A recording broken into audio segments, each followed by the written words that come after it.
Terima kasih atas kesempatan yang telah diberikan kepada saya.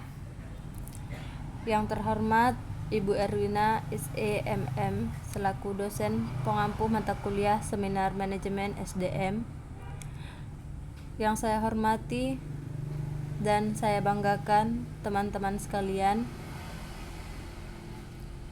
Sebelum saya memulai presentasi proposal pada hari ini, terimalah salam dari saya.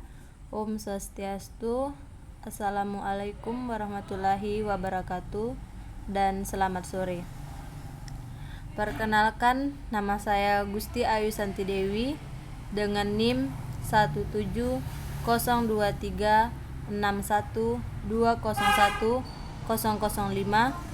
konsentrasi sumber daya manusia, program studi manajemen Fakultas Ekonomi Universitas Andi Djema Palopo. Baiklah, langsung saja saya akan mempresentasikan proposal saya dengan judul Pengaruh Metode Pembelajaran Student Centered Learning terhadap motivasi belajar mahasiswa Fakultas Ekonomi Universitas Andi Djema. Adapun pembahasan pada presentasi proposal kali ini, pembahasan yang pertama, bab 1 pendahuluan, bagian A latar belakang. Kehidupan di abad 21 menghendaki dilakukannya perubahan pendidikan tinggi yang bersifat mendasar. Bentuk perubahan tersebut adalah perubahan dari pandangan kehidupan masyarakat lokal ke masyarakat dunia atau global.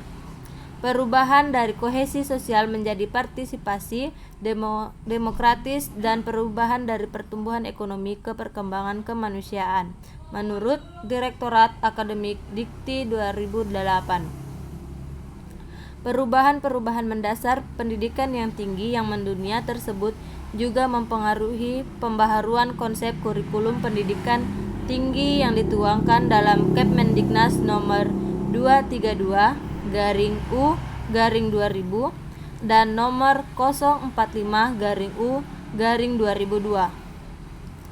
Hal ini berdampak pada perubahan paradigma dalam proses pembelajarannya yang awalnya teacher-centered learning menjadi student-centered learning. Konsekuensi dari paradigma baru ini adalah pengajar berperan sebagai fasilitator dan motivator dengan menyediakan beberapa strategi belajar yang memungkinkan mahasiswa memilih, menemukan, dan menyusun pengetahuan serta cara mengembangkan keterampilan menurut Nisa K.A. et al. 2013. Fakta yang dihadapi seputar motivasi belajar di Fakultas Ekonomi Program Studi Manajemen ketika menerapkan sistem TCL sangat memprihatinkan karena mahasiswa cenderung pasif sehingga kreativitas tidak terasa.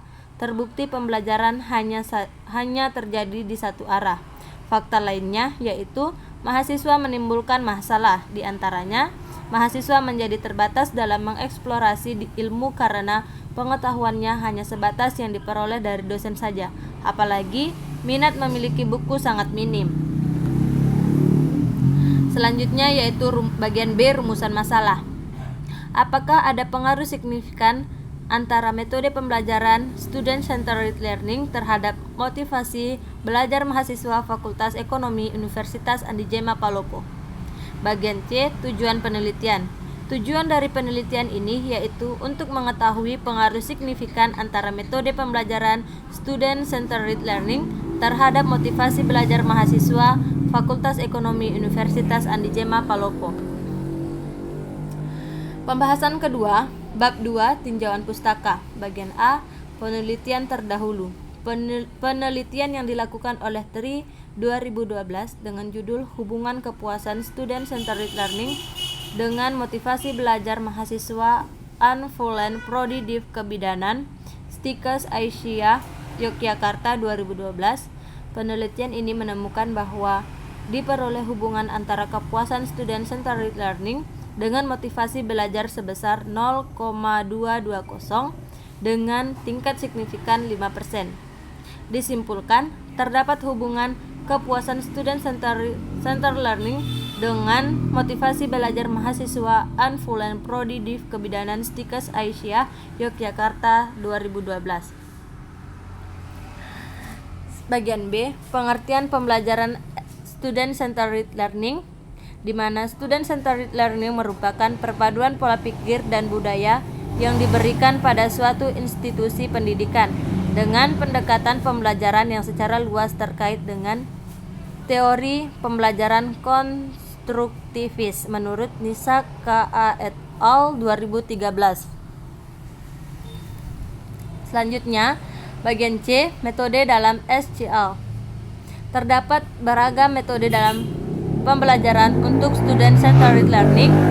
Menurut Direktorat Akademik Dikti tahun 2008, diantaranya adalah yang pertama, Small Group Discussion, di mana Small Group Discussion merupakan di mana mahasiswa peserta kuliah diminta membuat kelompok kecil, di mana kelompok kecil ini terdiri dari 5-10 orang untuk mendiskusikan bahan yang diberikan oleh dosen atau bahan yang diperoleh sendiri oleh anggota kelompok tersebut. Kemudian yang selanjutnya, Role Play and Simulation. Role Play and Simulation merupakan model yang membawa situasi yang mirip dengan kesesungguhannya di dalam kelas, di mana Role Play and Simulation ini dia dapat berbentuk seperti permainan peran atau model komputer, di mana di sini dia mensimulasikan bagaimana mengubah cara pandang mahasiswa. Kemudian yang ketiga, Discovery Learning, mana Discovery Learning merupakan metode belajar yang difokuskan pada pemanfaatan informasi yang tersedia, baik yang diberikan dosen maupun yang dicari sendiri oleh mahasiswa untuk membangun pengetahuan dengan cara belajar mandiri. Yang terakhir, Cooperative Learning, di mana Cooperative Learning merupakan metode belajar berkelompok yang dirancang oleh dosen untuk memecahkan suatu masalah atau kasus atau mengerjakan suatu tugas. Faktor-faktor SCL, di mana menurut Santrok dalam Novria tahun 2008 menyatakan bahwa ada 4 faktor yang harus diperhatikan dalam pembelajaran yang berpusat pada siswa SCL, yaitu faktor kognitif dan metakognitif, di mana faktor kognitif dan metakognitif ini di dalamnya itu ada 6 prinsip yang harus diperhatikan, di mana yang pertama sifat proses pembelajaran, kemudian tujuan proses pembelajaran, konstruksi pengetahuan, pemikiran strategis, metakognisi, dan konteks pembelajaran. Yang kedua, faktor motivasi dan emosional, di mana motivasi dan emosi ini merupakan aspek dari pembelajaran. Di sini ada 3 prinsip dalam motivasi dan emosi dalam proses pembelajaran, yaitu yang pertama, pengaruh motivasi terhadap pembelajaran, yang kedua motivasi intrinsik untuk belajar, dan yang ketiga efek motivasi terhadap usaha. Selanjutnya yaitu faktor sosial dan perkembangan, di mana faktor sosial dan perkembangan mendasari 2 prinsip dalam Student Centered Learning. Yang pertama, pengaruh perkembangan pada pembelajaran, dan yang kedua, pengaruh sosial terhadap pembelajaran. Selanjutnya, faktor perbedaan individu. Di dalam faktor perbedaan individu ini terdapat 3 prinsip juga. 3 prinsip yang disebut ini adalah 3 prinsip learner centered dalam perbedaan individu dalam pembelajaran. Yang pertama, perbedaan individu. Yang pertama yaitu perbedaan individu terhadap pembelajaran, yang kedua pembelajaran dan diversitas, kemudian yang ketiga standar dan penilaian. Selanjutnya, karakteristik pembelajaran SCL, Student Centered Learning. Menurut Carlsen dalam Novria tahun 2008 menyatakan beberapa karakteristik dari pendekatan Student Centered Learning yang menyangkut aspek dari pengajar, siswa, materi, dan teknik penyampaiannya. Di mana yang pertama, pengajar berperan sebagai penunjang, di mana dalam hal ini bertugas sebagai perantara pembelajaran yang membantu mengarahkan siswa dan apabila perlu ikut dalam membantu siswa dalam mengembangkan materi yang ada. Yang kedua, pengajar berwawasan luas dan bersifat terbuka terhadap masukan maupun kritikan yang membangun bagi siswanya. Nah, di sini kita mempunyai wawasan yang luas kemudian terbuka terhadap masukan-masukan maupun kritikan yang membangun bagi mahasiswa-mahasiswanya. Yang ketiga, pengajar menggunakan cara penyampaian materi yang dianggap sesuai dengan kebutuhan dan kondisi siswa, di mana dalam hal ini tidak menutup kemungkinan seorang pengajar menggunakan cara pengajaran yang berbeda untuk setiap kelas. Selanjutnya, aspek-aspek yang mempengaruhi pembelajaran student-centered learning.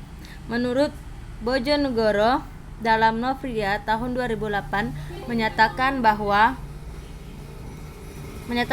aspek-aspek yang perlu diperhatikan agar pembelajaran menjadi aktif, kreatif, dinamis, dialogis, dan efektif pada model pembelajaran student-centered learning adalah yang pertama, memahami tujuan dan fungsi belajar, di mana seorang dosen perlu memahami konsep-konsep mendasar dan cara belajar sesuai dengan pengalaman mahasiswa serta memusatkan pembelajaran pada mahasiswa. Yang kedua, mengenal mahasiswa sebagai individu dan perbedaan kemampuannya, di mana untuk menentukan berbagai metode dan strategi untuk mendorong kreativitas. Yang ketiga, menciptakan kondisi yang menyenangkan dan menantang, serta memanfaatkan organisasi kelas agar mahasiswa dapat saling membantu dalam melakukan tugas belajar tertentu. Selanjutnya, mengembangkan kreativitas dan kemampuan berpikir kritis dan mampu untuk memecahkan masalah.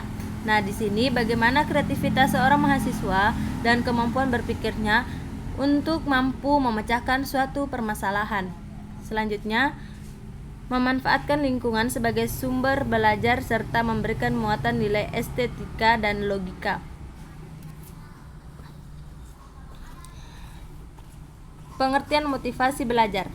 Menurut Sardiman AM tahun 2005, kata motif diartikan sebagai daya upaya yang mendorong seseorang untuk melakukan sesuatu serta dapat dikatakan sebagai daya penggerak dari dalam dan di dalam subjek untuk melakukan aktivitas-aktivitas tertentu demi mencapai suatu tujuan. Macam-macam motivasi dapat dilihat dari proses timbulnya motivasi, yaitu ada yang datang dari dalam individu dan ada yang datang dari luar individu. Menurut Cecep Abdullah tahun 2010, di mana yang pertama motif intrinsik, di mana motif intrinsik ini merupakan motif-motif yang dapat berfungsi tanpa harus ada dorongan dari luar. Yang kedua, motif ekstrinsik merupakan motif yang berfungsinya karena ada rangsangan dari luar.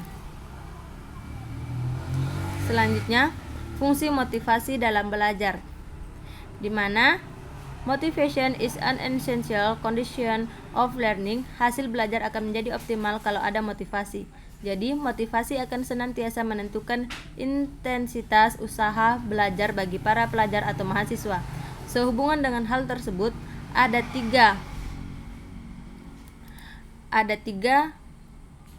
fungsi motivasi menurut Sardiman AM tahun 2005. Yang pertama, mendorong manusia untuk berbuat, di mana dalam hal ini mendorong manusia untuk berbuat itu sebagai penggerak atau motor yang melepaskan energi. Motivasi dalam hal ini merupakan motor penggerak dari setiap kegiatan yang akan dikerjakan. Selanjutnya, menentukan arah perbuatan, di mana dengan demikian motivasi dapat memberikan arah dan kegiatan yang harus dikerjakan sesuai dengan rumus tujuannya. Yang terakhir, menyeleksi perbuatan, di mana menyeleksi perbuatan dalam hal ini yaitu menentukan perbuatan-perbuatan apa yang harus dikerjakan serasi guna mencapai tujuan dengan menyisihkan perbuatan-perbuatan yang tidak bermanfaat bagi tujuan tersebut. Selanjutnya, indikator motivasi belajar. Menurut Sardiman tahun 2019, indikator motivasi belajar sebagai berikut. Yang pertama, tekun menghadapi tugas. Yang kedua, ulet menghadapi kesulitan. Yang ketiga, lebih senang bekerja mandiri. Dan yang keempat, dapat mempertahankan pendapatnya. Selanjutnya yaitu kerangka pikir. Mahasiswa Ekonomi Universitas Andi Jema. Student Centered Learning merupakan variabel X, indikator Student Centered Learning (SCL). Menurut Direktorat Akademi Dikti 2008 terdiri dari 3. Yang pertama small group discussion, yang kedua role play and simulation, yang ketiga discovery learning.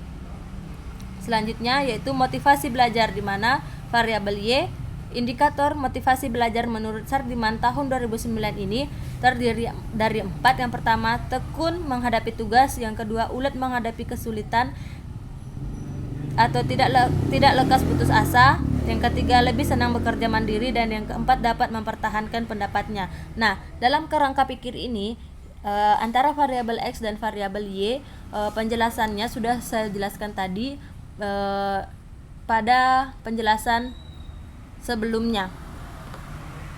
Selanjutnya hipotesis. Nah, di mana hipotesis ini dalam penelitian ini adalah diduga bahwa ada pengaruh yang signifikan antara metode pembelajaran student centered learning dengan motivasi belajar mahasiswa Fakultas Ekonomi Universitas Andi Jema Palopo. Demikianlah presentasi proposal dari saya, kurang dan lebihnya mohon dimaafkan, dan saya akhiri dengan ucapan Assalamualaikum warahmatullahi wabarakatuh. Om Santi Santi Santi Om, dan selamat sore.